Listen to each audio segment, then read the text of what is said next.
GT यानी कि Gujarat Titans की जीत के साथ कौन कौन सी टीम प्लेऑफ में आई और कौन कौन सी टीमों की हुई विदाई, चलिए इस पर जरा बात कर लेते हैं।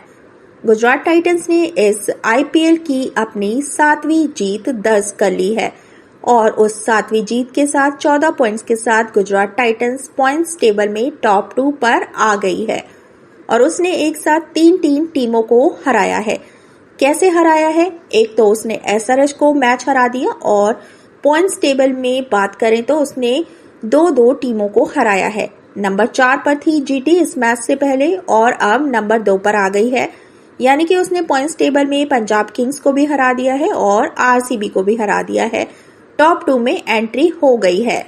जीटी की जीत के साथ अब जो पॉइंट्स टेबल है वो इस प्रकार से है। 11 मैचों में 7 जीत 14 पॉइंट्स के साथ और अच्छे नेट रन रेट के साथ मुंबई इंडियंस नंबर 1 पर है।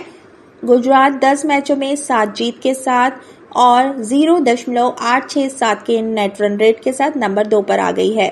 जीटी ने आरसीबी को नीचे खिसका दिया है। आरसीबी नंबर 2 पर थी, अब आरसीबी नंबर 3 पर खिसक गई है और उसके भी 10 मैच में 14 पॉइंट्स है, लेकिन नेट रन रेट जीटी का बेटर है। इसके बाद नंबर 4 पर पंजाब किंग्स है। 10 मैच में उसके 13 पॉइंट है और 6 जीत है और एक नो रिजल्ट का जो 1 पॉइंट मिला था। इसके बाद नंबर 5 पर दिल्ली कैपिटल्स की टीम है।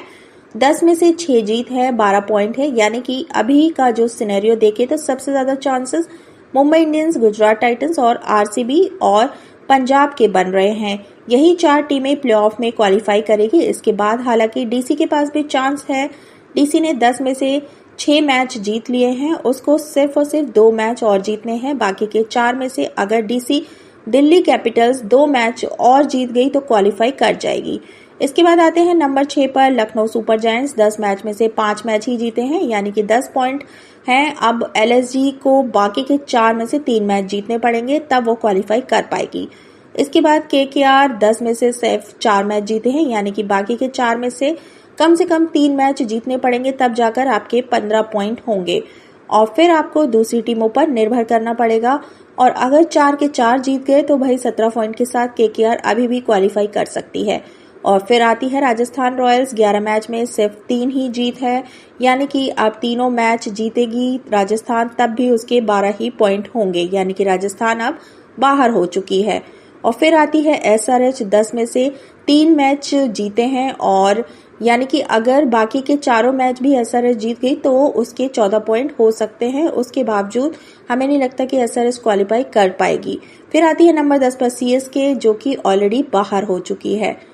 एक तरीके से ऑफिशियली राजस्थान रॉयल्स और सीएसके बाहर हैं। बाकी 8 टीमें जिंदा हैं, लेकिन उन 8 टीमों में भी अगर टॉप 6 टीमों की बात करें तो हमें लगता है सबसे ज्यादा चांसेस अभी टॉप 6 में से टॉप 4 के पहुंचने के हैं। बाकी देखते हैं कौन कैसा क्वालिफाई कर पाते हैं। आपका क्या कहना है इस बारे में? कमेंट में अपनी राय हमें जरूर बताइएगा। क्रिकेट से जुड़ी हुई खबरों के लिए बने रहिए हमारे साथ और इस वीडियो को देखने के लिए बहुत बहुत शुक्रिया और धन्यवाद।